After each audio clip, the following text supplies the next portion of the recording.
vérité au cœur de l'information.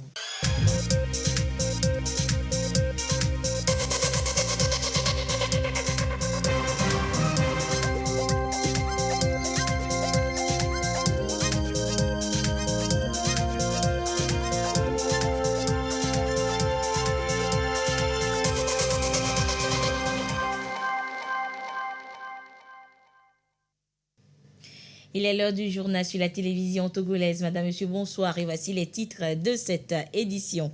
Face à la pénurie de la farine de blé et des boulangers togolais trouvent des alternatives pour une meilleure résilience. Ce jeudi, du pain et de la viennoiserie à base de farine de maïs, sorgho, manioc, entre autres, ont été présentés au public.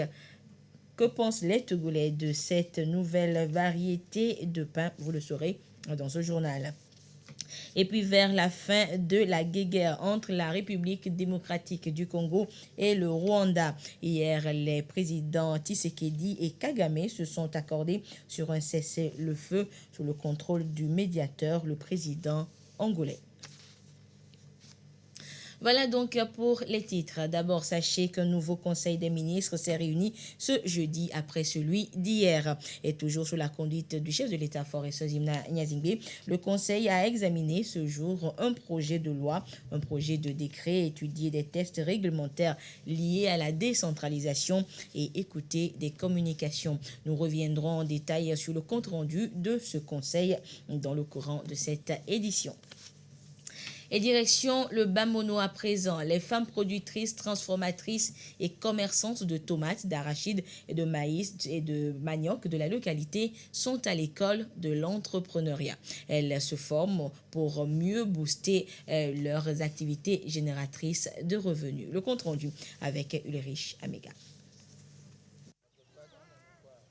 L'agriculture de subsistance ne permet plus le bien-être socio-économique des ménages. Pour améliorer ces pratiques culturelles, les femmes productrices, transformatrices, commerçantes de tomates, d'arachides, de maïs et manioc de la commune Bamono 1 et 2 seront outillées. Une formation à l'actif de l'ONG PASDIB, programme d'appui à la société civile pour un développement intégré à la base. Elle se veut un cadre de renforcement de capacités entrepreneuriales de ces femmes de 10 groupements dans la commune. La formation va nous aider à réaliser nos produits. Et là où on va chercher à vendre les produits, ça va nous aider à scolariser nos enfants, les mettre en formation. Il s'agira de créer la transformation au niveau de ces femmes afin qu'elles puissent devenir des femmes inspirantes dans la communauté sur tous les plans, qu'elles puissent avoir des capacités pour pouvoir collaborer. L'ONG PASDIB compte renforcer la compétence de ces femmes pour leur autonomisation financière. Nous voulons que 250 femmes au moins deviennent des entrepreneurs, qu'elles puissent avoir comme métier ces activités qu'elles font, qu'elles puissent s'en sortir, pour qu'elles puissent s'occuper de leur ménage, de la scolarité de leurs enfants, de la santé de leurs enfants et de l'épanouissement de toute la famille. Créée en 1999, l'ONG PASDIB œuvre aux côtés des femmes pour l'amélioration de leurs conditions de vie face à l'évolution des difficultés de nos jours. Le projet est soutenu et financé par la Fondation Hans Sedel. Elle œuvre dans plus de 71 pays au monde pour la culture entrepreneuriale des femmes. Et je vous le disais en titre, du pain et ses dérivés et produits à base de farine de maïs, sorgho, manioc et autres ont été exposés et dégustés ce matin à Lomé.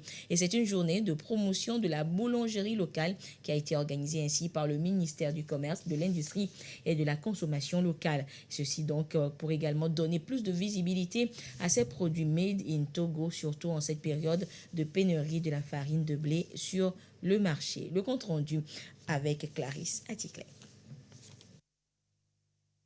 Des produits de boulangerie et pâtisserie à base de farine locale. Les producteurs de ces denrées au Togo ont pris l'habitude d'incorporer la farine de manioc, du maïs, du soja, du sorgho et bien d'autres à la farine de blé. Du pain made in Togo exposé et dégusté sur place. Nous faisons le pain à base de nos céréales, mais totalement méconnu.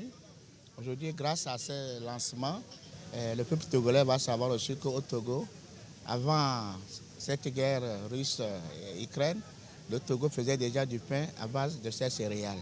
Et que vivement le peuple sache qu'il y a ce pain, il est disponible un peu partout chez certains boulangers. Maintenant, ce serait presque chez tous les boulangers, vu que le gouvernement, tous sont prêts pour lancer un défi pour le pain local. Et nous aussi, les boulangers, nous sommes prêts à relever ce défi. Pour rendre plus visible cette ingéniosité des pâtissiers et boulangers togolais, le ministère du Commerce, de l'Industrie et de la Consommation locale a initié cette journée de dégustation du pain local. Je voudrais saisir cette opportunité pour remercier et féliciter tous les acteurs, les promoteurs qui s'efforcent au quotidien afin de mettre à la disposition de la population des produits de boulangerie et de pâtisserie à base de farine locale.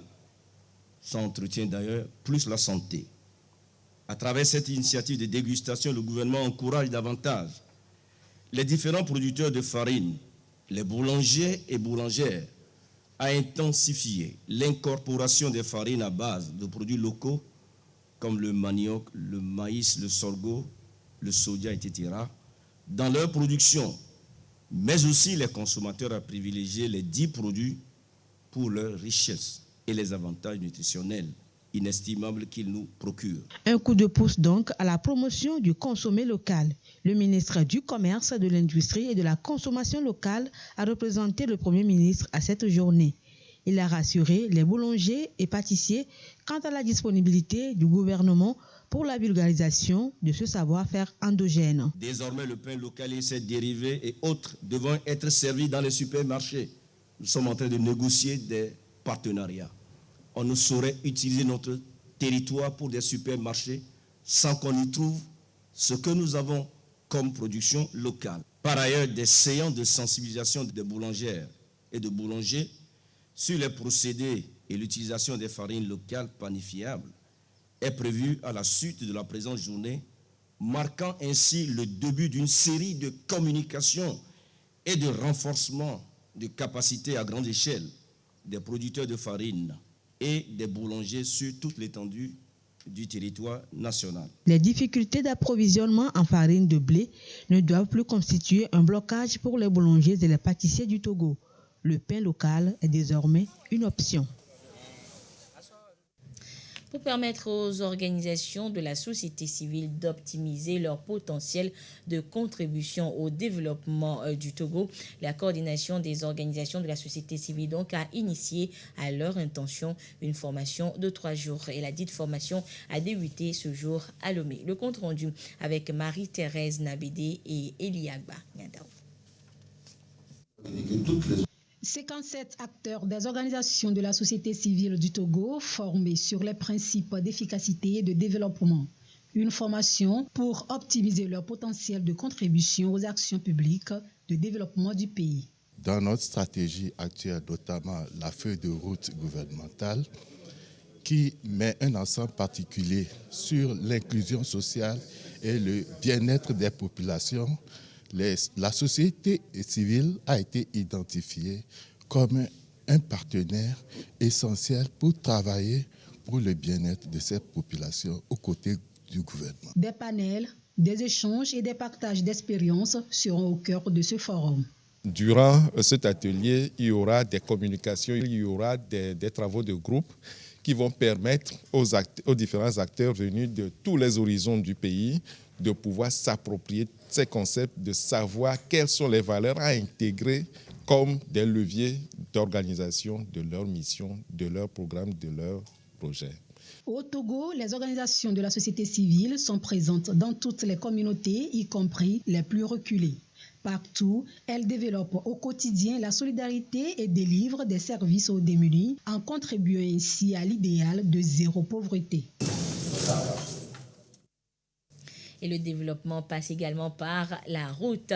Depuis le mois de janvier, la route d'Adido-Gomé-Douane allant à Ségbé est en rénovation. 6 mois après, où en sont les travaux? Eh bien, l'une de nos équipes de reportage s'est rendue sur les lieux pour un constat. Le compte rendu avec Marie-Thérèse Nabédé et Dodo Wari. Fin du calvaire pour les usagers de la route Douane-Dido-Gomé-Ségbé. Les travaux pratiquement terminés, la voie est bientôt ouverte à la circulation. Les riverains de cette zone n'en demandent pas plus. Nous rendons grâce à Dieu maintenant que la voie est praticable, tu circules librement. C'est une belle voie, une belle route. Là, quand c'est bon, il faut toujours apprécier. Vous me voyez, je suis dans ma voiture en train d'aller comme ça. C'est très bon. Avant, c'était un peu de goudron, un peu de trou.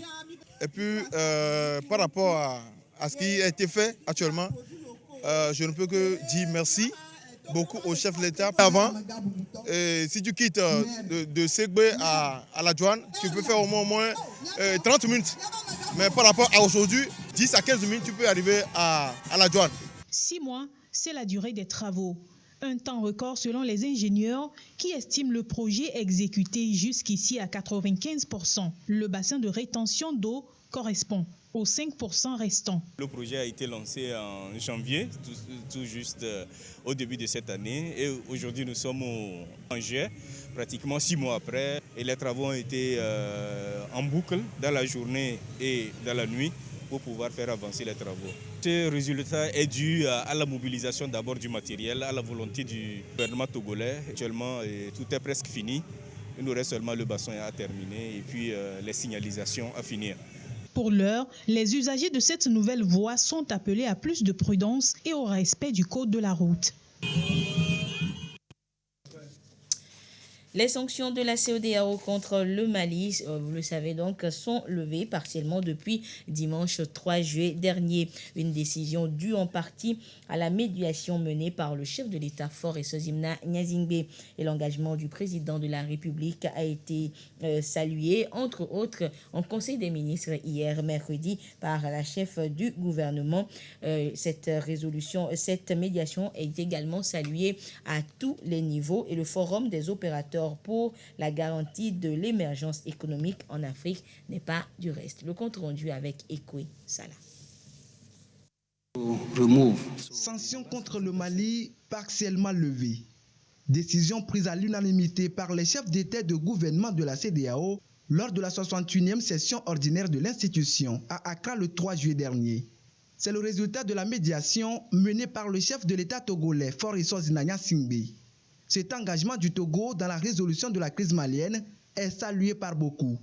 Le Forum des opérateurs pour la garantie de l'émergence économique en Afrique, y compris. Cela ne nous surprend pas du président Faure, mais également de sa diplomatie.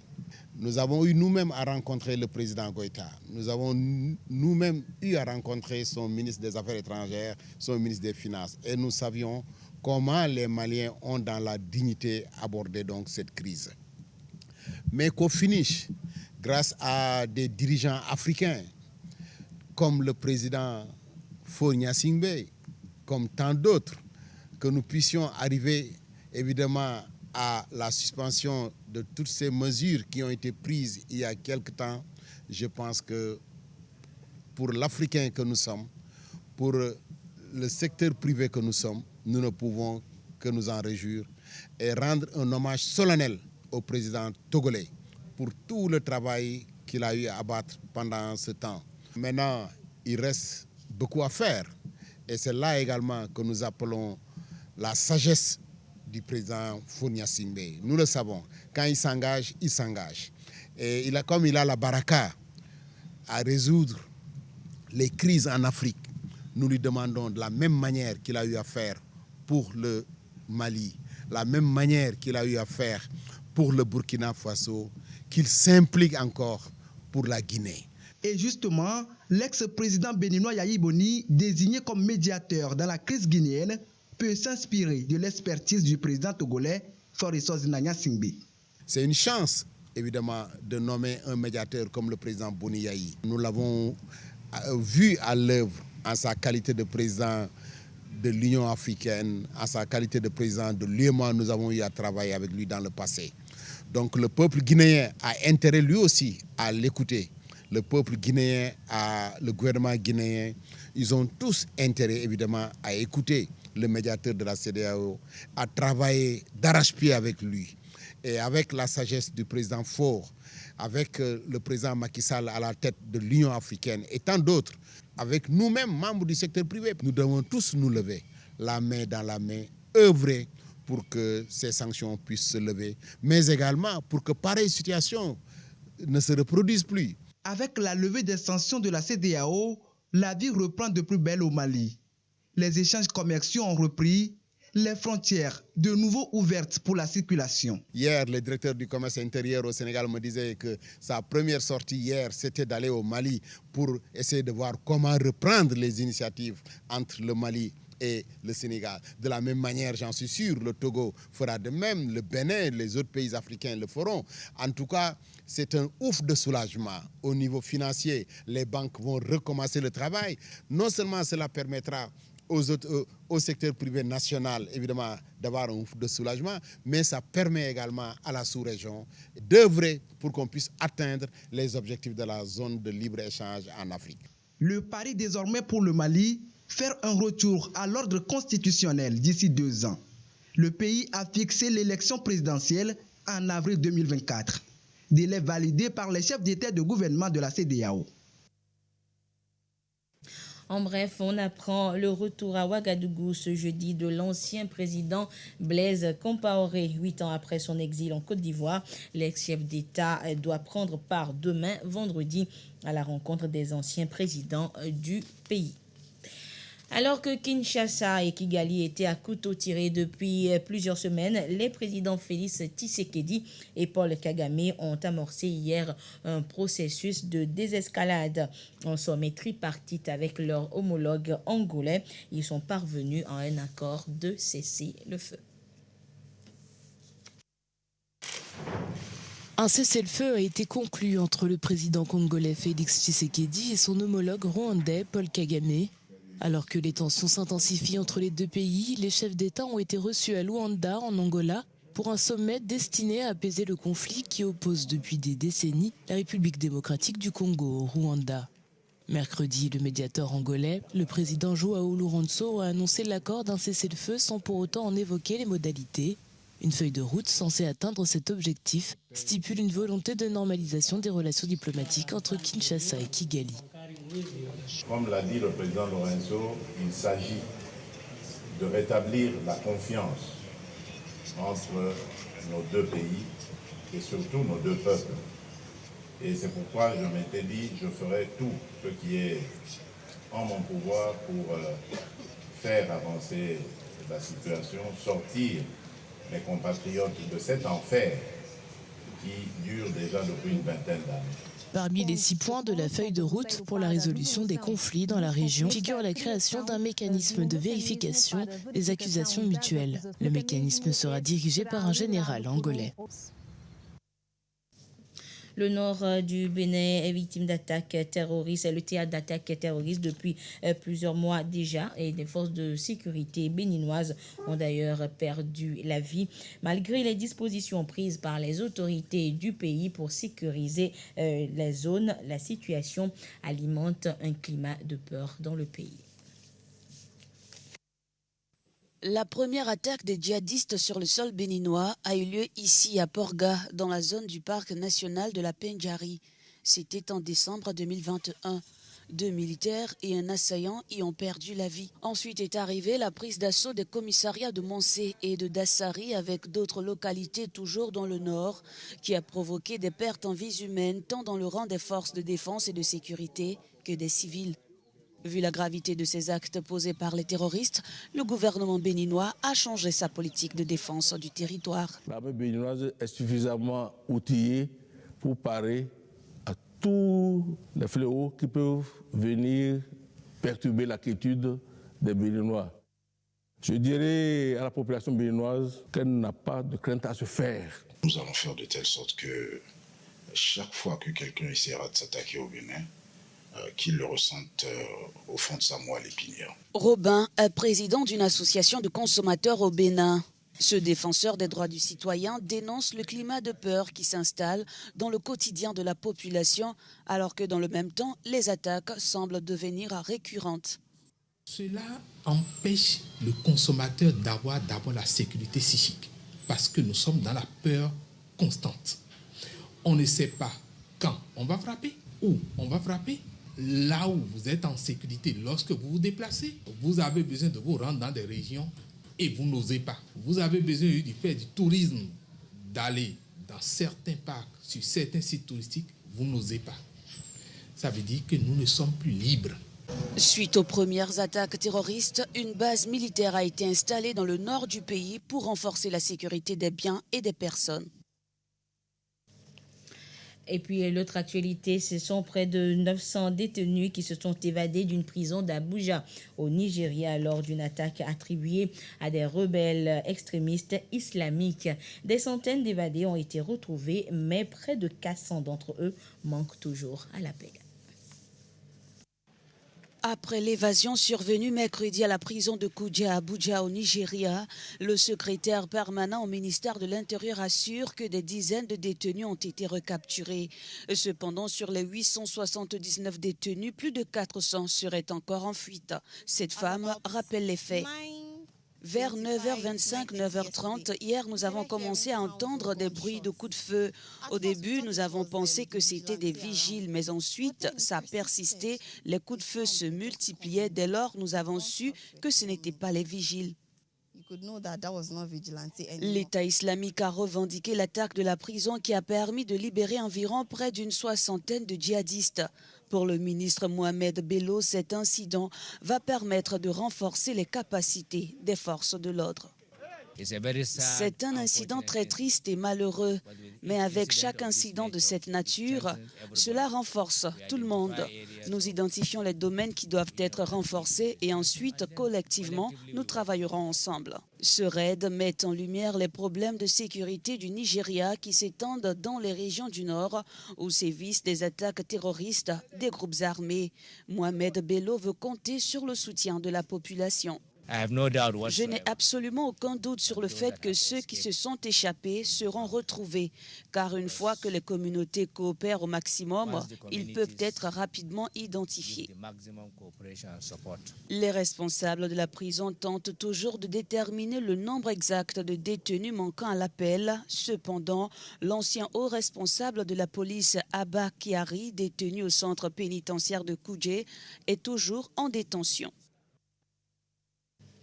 Et puis, acculé depuis plusieurs jours déjà, le Premier ministre britannique a finalement jeté l'éponge ce jeudi. Boris Johnson a annoncé ce jour sa démission du Parti conservateur, mais indique qu'il restera au pouvoir jusqu'à ce que son successeur ne soit désigné. Une décision qui intervient donc après une cascade de démissions au sein de son gouvernement, après une succession de scandales.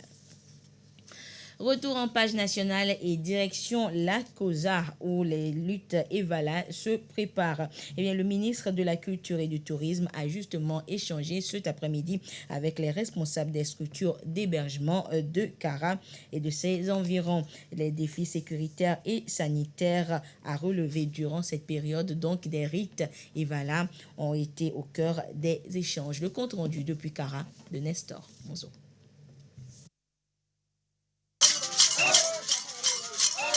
Dans un communiqué daté du 15 juin dernier, le gouvernement a autorisé la reprise de la célébration publique des fêtes et rites traditionnels sur toute l'étendue du territoire national, mais pas à n'importe quel prix. Le samedi prochain, les arènes des Evala dans la COSA vont accueillir du monde.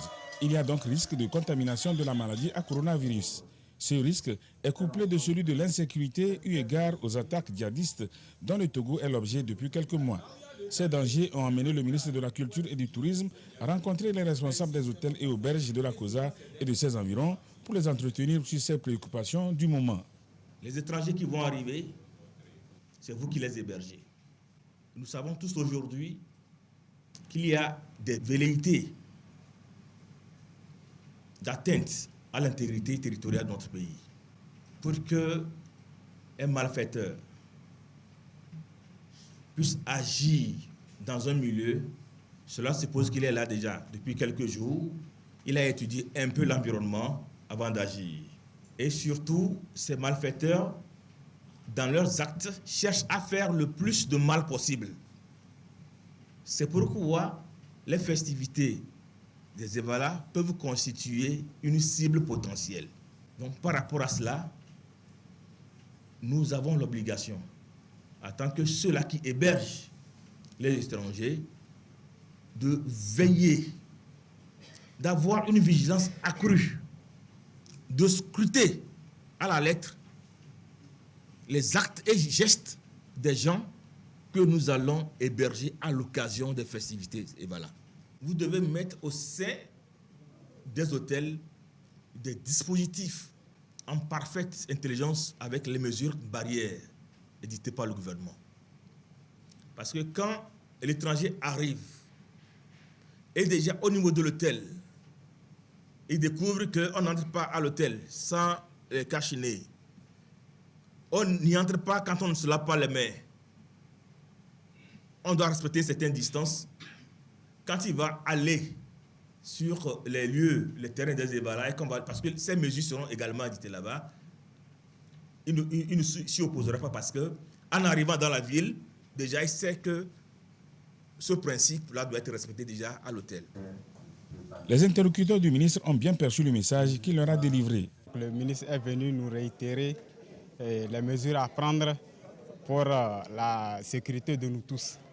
Donc il nous a incité à continuer par renseigner les fiches de police. La Covid-19, personne n'est épargné. Donc nous devons toujours faire le lavage des mains, et porter les cache-nez. Nous-mêmes, on doit vraiment le faire pour que les clients que nous aurons à accueillir, eux aussi, puissent accepter, vraiment faire comme nous le faisons. Reste donc que ces acteurs jouent réellement leur partition pour que la pandémie de la Covid-19 soit contenue dans leur structure et que la sécurité soit garantie afin qu'il n'y ait pas de regrets après les luttes et voilà. Et parlant de la Covid, à ce jour du jeudi 7 juillet 2022, la situation au Togo se présente comme suit. Le nombre de cas confirmés s'élève à 37 554. 14 nouveaux cas enregistrés depuis hier. Le nombre de personnes guéries est de 37 102. 17 nouveaux guéris depuis hier. Le nombre de cas actifs s'élève à 177 et le nombre de décès est de 275. Un communiqué signé par le ministre en charge de la Santé, professeur Moustapha Mijiawa. Le concours laurier du journalisme d'impact, la édition 4, a récompensé les meilleures productions 2021-2022 hier à l'hôtel du 2 février. La télévision togolaise, pour la 4e fois consécutive, s'offre non seulement la première place télé, mais également les 3 premiers prix. Sandra Gauthier et le Réchamega. C'est un sujet tourné en 2021 en pleine crise du Covid-19. Une crise sanitaire, opportunité d'affaires pour certains Togolais. La vente du cache-nez pour joindre les deux bouts. L'aspect économique de la situation mis en exergue par Karine Onanlo. La journaliste présentatrice de la télévision togolaise rafle le premier prix du concours laurier du journalisme d'impact, catégorie télé.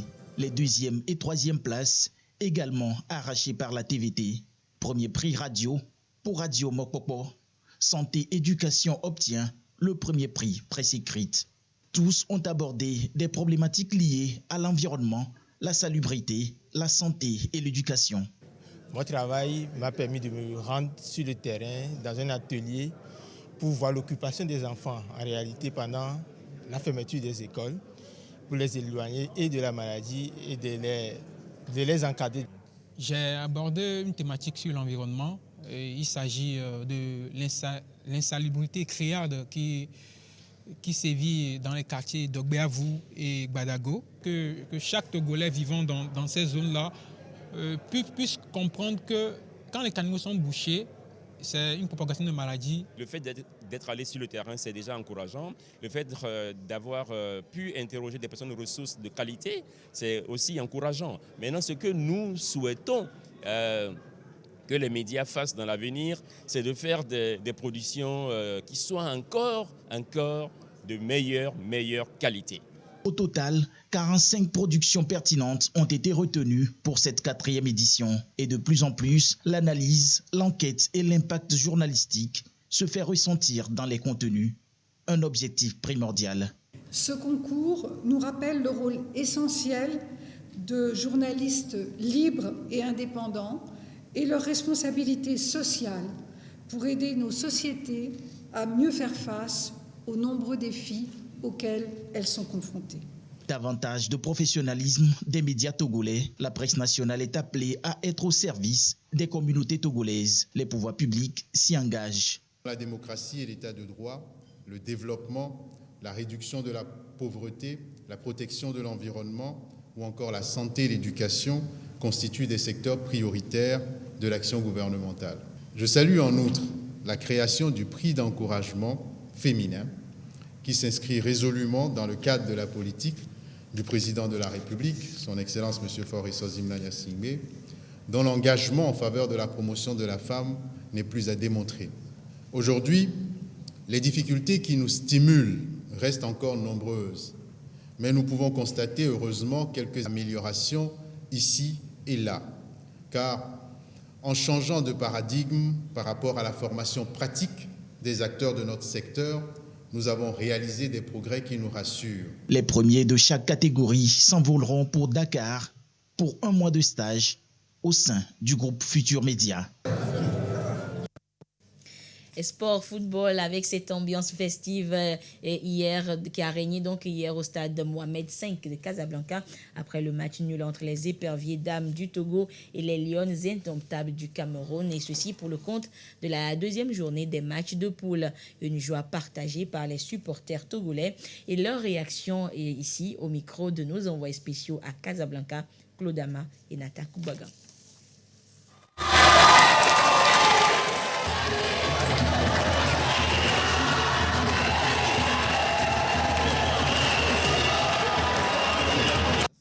Super match. C'est vrai, la dernière fois, elles avaient déjoué. L'équipe tunisienne était à leur hauteur. Malheureusement, ça n'a pas marché. Elles se sont décupées pour nous donner ce match nul-là, qui sonne comme de référence désormais pour cette équipe nationale. Oui, si elles ont réussi à faire jeu égal avec le Cameroun, elles peuvent remettre ça. Ce qu'on a vu donne quand même l'espoir qu'il y a une équipe qui est vraiment en construction. Quand vous voyez l'équipe togolaise face aux Camerounaises, ce n'est pas la même chose. C'est une équipe qui est rodée et qui est potentiellement favorite pour le titre. Mais heureusement, nos jeunes dames se sont réveillées et ont pu produire un jeu qui, ma foi, a donné plaisir à tout le monde. Très contente de eux-mêmes. J'étais étonnée. Mais j'ai été surprise, quoi. Donc, je dis félicitations. Vraiment, elles ont donné le meilleur d'eux. Donc, bisous là-bas. C'était fabuleux parce que le match contre la Tunisie, on ne savait pas qu'on allait jouer comme ça. Et elles nous ont surpris vraiment. On est très contents, très contents. Et chapeau à toute l'équipe, chapeau à l'entraîneur. Et puis voilà, le meilleur c'est devant. On espère que le Togo va aller loin. Si on voit le match que la Zambie a livré contre la Tunisie 1-0, donc nous espérons qu'avec le match qu'elles ont livré, nous espérons véritablement qu'il n'y a rien en face. Nous allons vous dire que c'est ici une joie. Tous les supporters ici sont en train de danser, de chanter, les joueuses sont contentes. Nous avons même eu la meilleure joueuse du match et c'est la première fois pour une première. Les Togolais devaient être, peu importe leur position, devaient danser de joie parce que c'est une victoire, c'est une première. Nous avons mis les Camerounais dans la sauce des Togolaises. Les éperviers dames ont réussi à terrasser les Lions qui s'attendaient à finir à 4-0 avec nous, pensant nous avoir à cause du mental. Maintenant, les filles se sont réveillées en très bonne santé. Nous remercions le Tout-Puissant. Nous remercions le Tout-Puissant et nos dirigeants pour avoir cru en nous.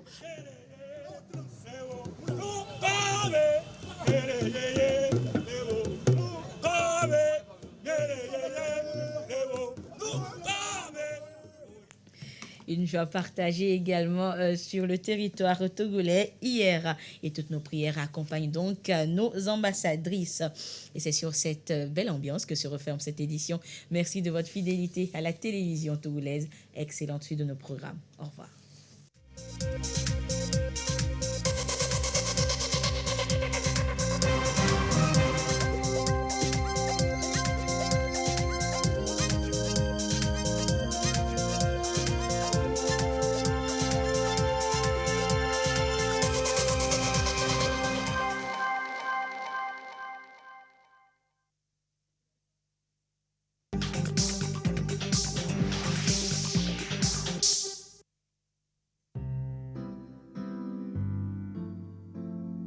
Confédération des institutions financières d'Afrique de l'Ouest, la CIF. Être l'acteur de référence de l'inclusion financière et de l'innovation en Afrique, toujours centré sur le financement de l'économie solidaire et l'expérience client et qui s'ajuste continuellement aux mutations technologiques, voilà notre raison d'être. Nous sommes un réseau de coopératives, de mutuelles et d'unités d'affaires au service des acteurs de l'économie solidaire et sociale, les petits opérateurs économiques, les PME, PMI, les femmes et les jeunes. La mission de la CIF est de promouvoir l'inclusion financière, de garantir la conformité à la réglementation, développer une coopération et des synergies en vue, bien sûr, d'assurer la profitabilité et la pérennité des réseaux coopératifs et des unités d'affaires de la CIF. Nous sommes un partenaire résolument engagé